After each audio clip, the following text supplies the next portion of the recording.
Olá, sou o professor Júlio e vou acompanhar você no eixo de noções de densitometria óssea.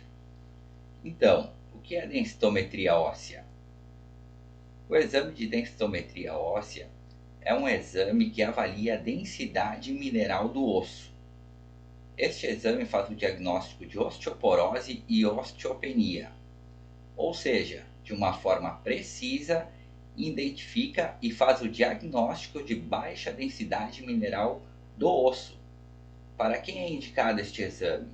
Bom, este exame está indicado principalmente para mulheres acima de 65 anos ou homens acima de 70 anos.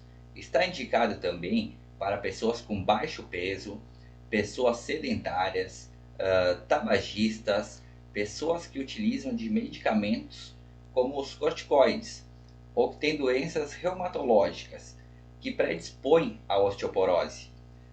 Pessoas que têm fratura prévia e ainda no acompanhamento de pacientes que já têm o diagnóstico de osteoporose.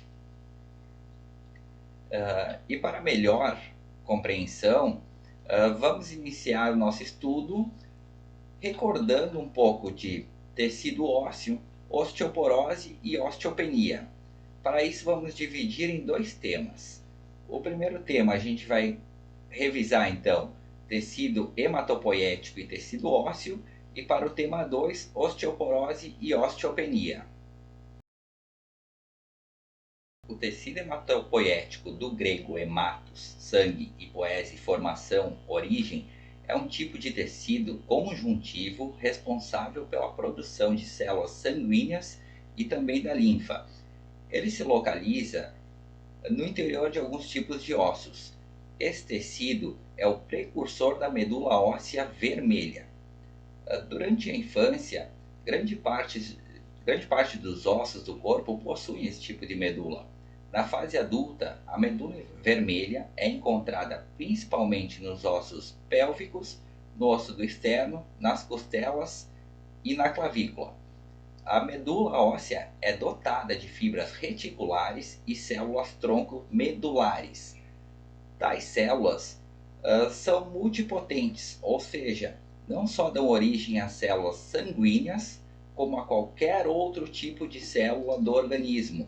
Isso significa que também dão origem aos osteócitos, células ósseas, que é de interesse direto no nosso estudo. Para entender o princípio subjacente à densitometria óssea, o técnico precisa ter um entendimento básico da composição óssea e como o processo osteoporótico ocorre. O osso é um tecido vivo que consiste em duas categorias principais de osso. O cortical refere-se ao córtex ou porção externa. Assim, o osso cortical forma um invólucro externo denso de todos os ossos e é importante no suporte de peso.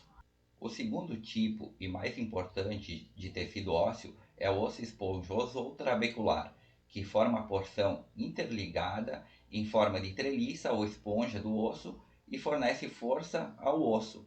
Ele está constantemente se modificando através de um processo de natureza complexa de destruição e reconstrução das células ósseas.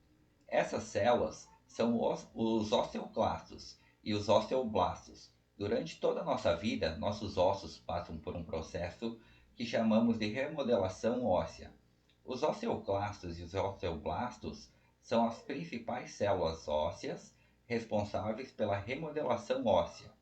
Os osteoclastos removem o osso, causando reabsorção óssea, enquanto os osteoblastos constroem ou repõem o tecido ósseo. Geralmente, por volta dos 35 anos de idade, mais osso é removido do que reposto, resultando em queda progressiva da massa óssea. O aumento da idade faz com que os ossos do esqueleto se tornem mais finos e mais fracos, com a perda de densidade óssea. Há um aumento da incidência de fraturas da coluna, do quadril e do punho, como traumas pequenos ou mínimos. A detecção precoce por meio de densitometria óssea pode levar A intervenção antes que as fraturas associadas ao esqueleto ocorram.